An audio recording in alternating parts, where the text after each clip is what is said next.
I grew up through three different religions. So I was born a Thai Buddhist, then raised as a Thai Muslim, and then was adopted by a British stepfather when I was about 8 or 9 years old. And he was obviously Christian. So that gave me a lot of exposure to a lot of different types of food.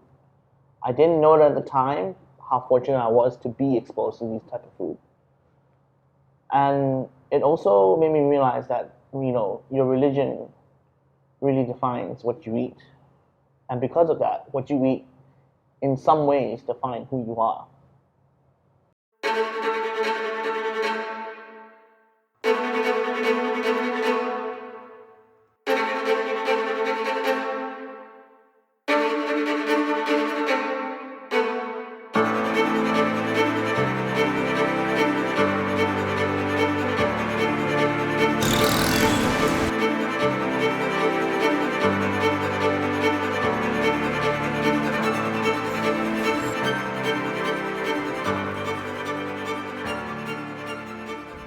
Top is the most eloquent chef that I know. He talks a lot. He talks a lot to everyone. He even is not afraid to share all his cooking techniques to a stranger like me. That is why we became very good friends after I started eating at Freebird, and I soon became his most frequent customer. I love his food because he tries his best. For a simple thing like a pasta or French fry, he could even spend prep for 2 to 3 days to make sure that it's the best that the customer can ever find in Bangkok. Michelle is very, very young. She's only 24. She is one of the pastry chefs in Suhring, and by the time she left Suhring, she was already preparing and creating recipes of pastry, bread, and dessert to put on a 2-star Michelin menu.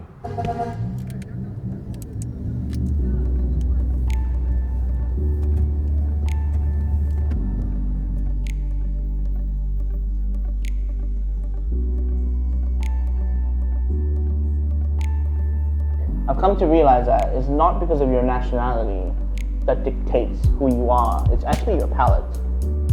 Because of the world we live in today, everyone's crisscrossing nations and everything. You can actually be from a different country but be used to tasting a certain type of food. So you could be almost Indian, but you lived in Japan all your life. You're mostly accustomed to Japanese food, and that's what a lot of people they don't realize. And that's why I always going back to the line of authenticity. What does that actually mean?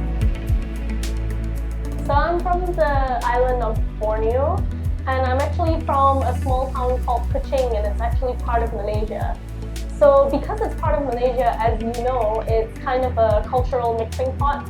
So there's this dish called the nasi lemak, and it consists of coconut rice and sambal on the side. If you were to go to KL and ask people where to get the most authentic nasi lemak, they would probably tell you the Malay community.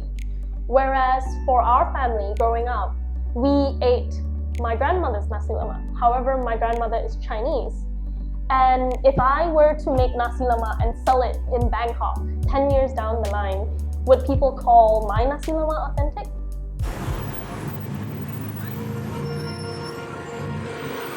Growing up in Thailand on an island in Phuket, and then moving to the UK in a countryside like the Isle of Wight, was two very contrasting places, and that was a great life experience for me.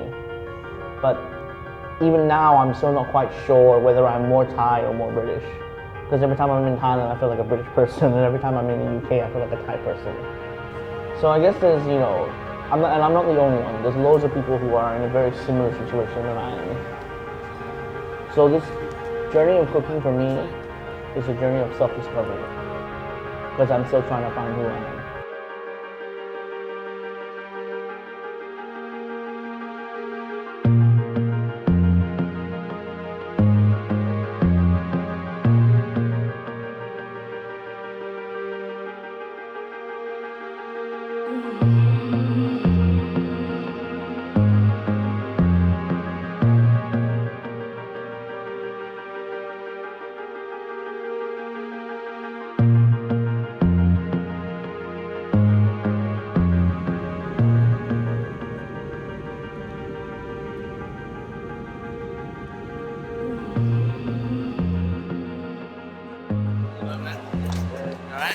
Not bad.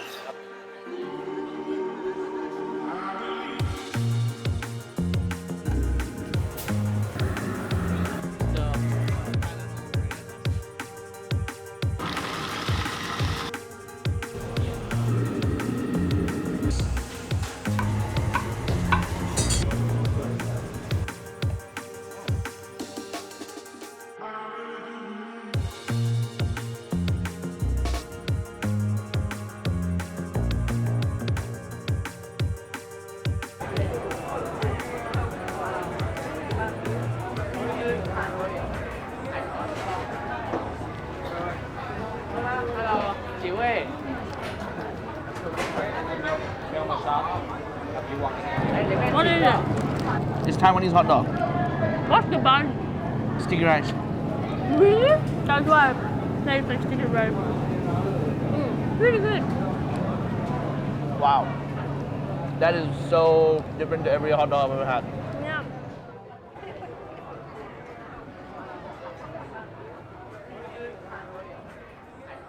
Where is the line of authenticity? How far back in history do you have to go with one particular dish or item or even ingredient to be able to call something authentic?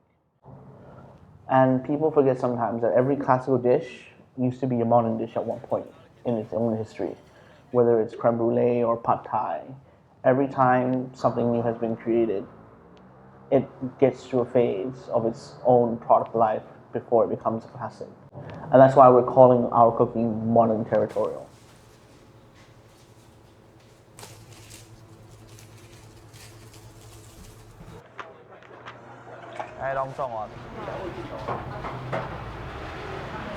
What is that?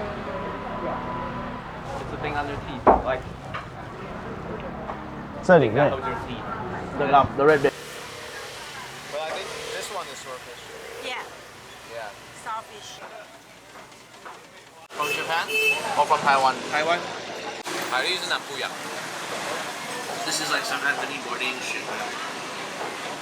Fucking eating sushi next to a market at 7 a.m. Oh wow! What the fuck? 30块，妹妹。 Too many good things. We'll just get these four, G.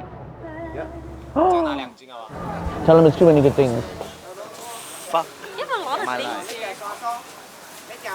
You have a lot. Honestly, if I'm not Thai, I would come to Taiwan and open TER'RA in Taiwan. TER'RA's first pop-up was actually last year during Chinese New Year in me and Michelle's hometown in Kuching. It was actually a very simple phone call because I knew they were going back and I was going back. And Kuching didn't have many interesting things because there are only very little people in the city. So I just called Top and asked him, casually, why don't you just cook for everyone in Kuching? And he didn't even think about it and he said yes immediately. So in the end, we created together the greatest fine dining event that probably Kuching has ever seen. So I think they are not only talented chefs, but they are passionate and they make things happen. Pop-ups in Bangkok is not new, but modern territorial cuisine is pretty new because there are not many chefs who take local ingredients and interpret it in a way that is so international. I think after 1 or 2 pop-ups, it created some excitement within the community. Just for March alone, they are having a pop-up every week. So the meal tonight is literally 100% Thai ingredients. We're not using any olive oil. We're not using anything from any expat countries. From the dairy, from the cheese, everything we have from Thailand. So hopefully by the end of it, we'll have a very Western meal, but completely Thai ingredients. And that's exactly what TER'RA is about. Using Thailand as a landscape, as a limitation for our inspiration to see what's available.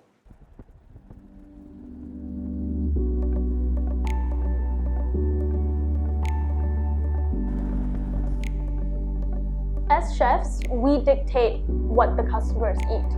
So in saying that, I feel that chefs have a social responsibility to source our produce from the best places. And because of that, we have the option to choose from farmers and suppliers with good practices. Aside from going local, what we are actually doing sociologically is we're creating jobs for farmers and giving them a better life. So we also had the opportunity to visit a chicken farm up in the mountains. Basically, what they're trying to do now is give job opportunities to the Aboriginals living outside of the cities and providing them with the opportunity to make a better life for themselves. And these chickens were incredible. They were given 1 square meter per chicken. Most free-range farms give you 1 square meter for 10 chickens, and that's considered free range. And by doing this, people who are producing your food makes amazing quality produce. It trickles down into the chefs who get to work with amazing produce, and then you end up having a great plate of food made from amazing produce.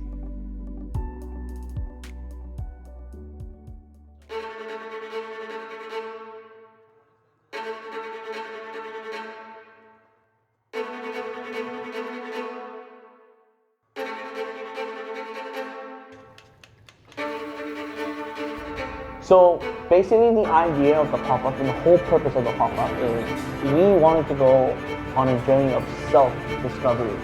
We wanted to see what was possible with Southeast Asian ingredients, starting with Thailand. We wanted to push the boundaries of local ingredients wherever they may be. And by using modern techniques, we could probably shed new light on really old ingredients. And we think that, something like this is going to be absolutely incredible. So territorial cuisine for me is just the name for the genre of cuisine that has been around for forever. If you think about it, territorial cuisine is the first form of cuisine, it's the first form of cooking. To cook what's available around you, what's in season. That is what territorial cuisine is.